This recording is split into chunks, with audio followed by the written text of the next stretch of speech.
हैं ESPN 9 news और आपके साथ मैं हूं क्रांति सिंह। आबकारी घोटाले को लेकर के चारों तरफ अफरा तफरी मची हुई है और इसी का आलम यह है कि दिल्ली में इस वक्त सियासत बेहद ही ज्यादा गर्म है।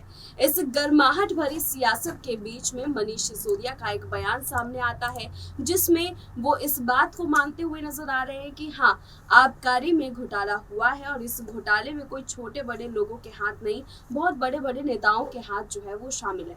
आखिरकार मनीष सिसोदिया का ये बयान क्यों आया? मनीष सिसोदिया ने इस घोटाले को मान करके यहाँ पर जो है पुष्टि इस बात की क्यों की और इस बात की पुष्टि करने के बाद आखिरकार आप पार्टी में कौन सा बवाल मच गया और इस बवाल के बाद बीजेपी के लिए कौन सी मुसीबत खड़ी होगी, वो हम इस प्रोग्राम के माध्यम से आपसे चर्चा करेंगे। आप इस प्रोग्राम में हमारे साथ बने रहिए और देखिए, उसके बाद आप भी बताइएगा कि आखिरकार क्या इस पूरे मामले में मनीष सिसोदिया के इस बयान के बाद कोई नई कहानी जो है वो अब लिख करके सामने आएगी या फिर पर्दे के पीछे जो कुछ चल रहा है उसकी एक झलक मनीष सिसोदिया ने सामने पेश की है। आप हमें कमेंट सेक्शन में जरूर बताइएगा। फिलहाल हमारी इस रिपोर्ट को देखिए।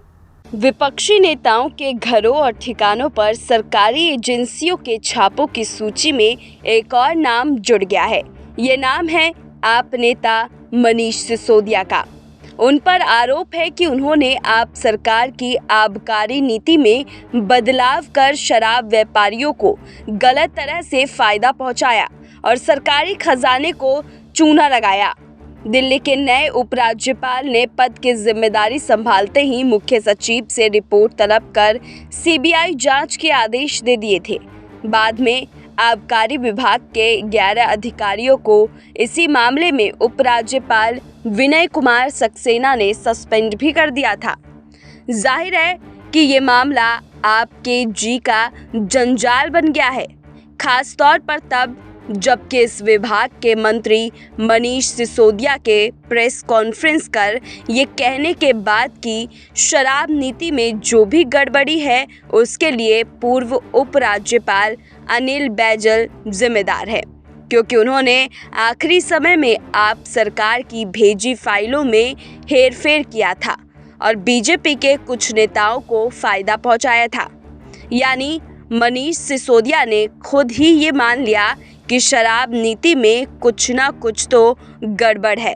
उन्होंने ये मान लिया था कि उपराज्यपाल की वजह से ही सरकारी खजाने में जितना राजस्व आना चाहिए वो नहीं आया, यानी चूना लगा। जबकि इसके पहले वो कह रहे थे कि शराब नीति में बदलाव के कारण राजस्व में इजाफा हुआ और सरकार को अतिरिक्त 2000 करोड़ का लाभ मिल सकता है। तो क्या ये सारे दावे झूठे थे? लेकिन छापे से ज्यादा ये मामला राजनीति का है। मोदी के प्रधानमंत्री बनने के बाद से ही विपक्षी नेताओं, दलों और सरकारों को सरकारी एजेंसियों ने निशाना बना रखा है। 2019 के बाद ऐसे छापे और विपक्षी नेताओं की गिरफ्तारियां काफी बढ़ी है। महाराष्ट्र में ही 3 बड़े नेता जेल में हैं। पूर्व गृह मंत्री अनिल देशमुख, नवाब मलिक और शिवसेना के नेता और उद्धव ठाकरे के करीबी संजय राउत सलाखों के पीछे हैं और उन्हें जमानत भी नहीं मिल रही।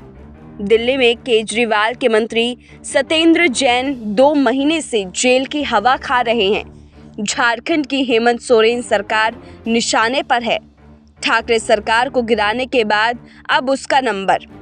नीतीश किसी तरह से बचे हुए थे, लेकिन अब बीजेपी से नाता टूटने के बाद कब तक बचेंगे, ये चर्चा जोरों पर है। लिहाजा मनीष पर छापा और आगे की कार्रवाई विपक्ष को लगातार कमजोर करने की सरकार की कोशिशों का ही एक और उदाहरण है। ये छापे साबित करने के लिए भी है कि जो भ्रष्टाचार को जड़ से उखाड़ने का दावा करते थे और जिन्होंने अन्ना का आंदोलन चलाया, वो भी दूसरे नेताओं की तरह सत्ता में आने के बाद भ्रष्ट हो गए।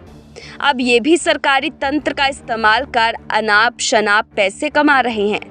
5 तारा होटल में टिकते हैं, विमानों में सवारी करते हैं। जो 2 कमरों के फ्लैट में रहने की वकालत करते थे, उन लोगों ने सरकार का करोड़ों रुपए खर्च करने अपने निवास को महल में तब्दील कर लिया है। राजनीति बदलने वाले खुद इतना बदल गए हैं कि पहचानना मुश्किल हो गया है। लिहाजा उनको अलग क्यों देखा जाए, ये भी तो बाकी की तरह हमाम में नंगे है। ईमानदारी का लबादा ओढ़ने वाले पूरी तरह से बदल गए।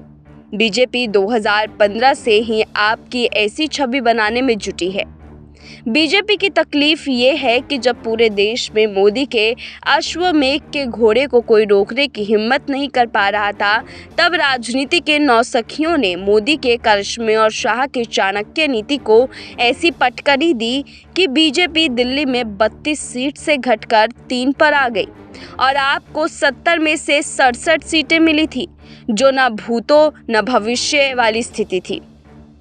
उसके बाद आपको कमज़ोर करने के लिए मोदी सरकार ने ढेरों काम किए, लेकिन वो 2020 में एक बार भी बम्पर बहुमत से जीत कर आई। 2022 में तो उसने पंजाब में चमत्कार ही कर दिया और 92 सीट जीतकर राजनीति की धुरंधर खिलाड़ियों की दुकानें तक बंद करवा दी। प्रकाश सिंह बादल और अमरिंदर सिंह जैसे दिग्गज चुनाव हार गए थे। ये करिश्मा अगर ऐसे ही जारी रहा तो बीजेपी के मन में ये डर बैठना स्वाभाविक है कि कहीं ये चमत्कार गुजरात और हिमाचल प्रदेश में ना दोहरा दिया जाए। गुजरात के स्थानीय निकाय चुनावों में आपने सूरत जैसे बीजेपी के बड़े गढ़ में सेंध लगा दी है। बीजेपी पिछली बार सिर्फ 6 शहरों में अच्छे प्रदर्शन की वजह से सरकार बना पाई थी। आप गुजरात में अभी भी शहरों की ही पार्टी है, गांव में उसकी जड़ें नहीं हैं। गांव में कांग्रेस के हालात बेहतर हैं और आप जितना बेहतर प्रदर्शन करेगी उतना ही बीजेपी को नुकसान हो सकता है। ऐसे में बीजेपी की ये पूरी कोशिश होगी कि आप गुजरात में अपनी जड़ें ना जमा सके। सीबीआई के छापे को इस संदर्भ में जोड़कर देखना चाहिए। फिर बीजेपी को ये भी डर लग रहा है कि एमसीडी के चुनाव में भी आप बीजेपी को तगड़ी शिकस्त दे सकती है। यही कारण है कि एमसीडी के चुनावों को टाल दिया गया और बहाना ये बनाया गया कि तीनों एमसीडी निकाय को एक करने की प्रक्रिया चल रही है। मोदी और शाह ऐसे नेता है जो हर हाल में चुनाव जीतना चाहते हैं और विपक्ष को सत्ता से दूर रखना उसकी सबसे बड़ी प्राथमिकता रहती है और उसके लिए हर तरह की तरकीब, नैतिक हो या अनैतिक, आजमाने से गुरेज नहीं करते।